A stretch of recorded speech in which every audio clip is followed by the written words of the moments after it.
Magandang araw po. Narito na po ang magiging lagay ng panahon ngayong araw ng Sabado, February 3, 2024.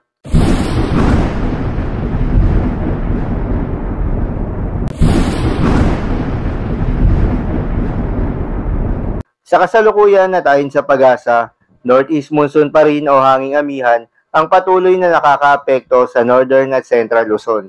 Samantala, itong trough or extension ng low pressure area ay patuloy namang nakakaapekto sa Mindanao. Itong low pressure area na ito ay nasa labas pa rin ng ating Philippine Area of Responsibility at huli itong namataan sa layong 305 kilometers south of Zamboanga City. Ayon sa pag-asa ay nananatiling mababa yung tsansa nito na maging isang ganap na bagyo.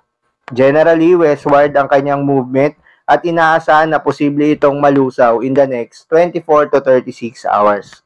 At para naman sa lagay ng panahon ngayong araw ng Sabado dito sa Luzon, asahan na magpapatuloy itong maulap na papawirin na may mahihinang mga pagulan, particular na sa Cagayan Valley, Aurora at maging sa Quezon Province. Sa nalalabing bahagi naman ng Northern Luzon, maging sa natitirang bahagi ng Central Luzon, asahan pa rin ng mga pulupulong mahihinang pagulan, habang sa Metro Manila at nalalabing bahagi ng Luzon, posible pa rin yung mga localized thunderstorms. Sa lagay naman ng panahon sa Visayas at Mindanao, asahan sa Visayas area na magpapatuloy na iiral itong easterlies. Kaya asahan ang bahagyang maulap hanggang sa maulap na papawirin na may mga pulupulong mga mahihinang pag-ulan at pagkidlat pagkulog. Samantala sa Mindanao, asahan ng generally improved weather. Kaya asahan ng bahagyang maulap hanggang sa maulap na papawirin pero may mga tsansa pa rin ng mga pag-ulan at localized thunderstorms lalo na sa hapon at sa gabi.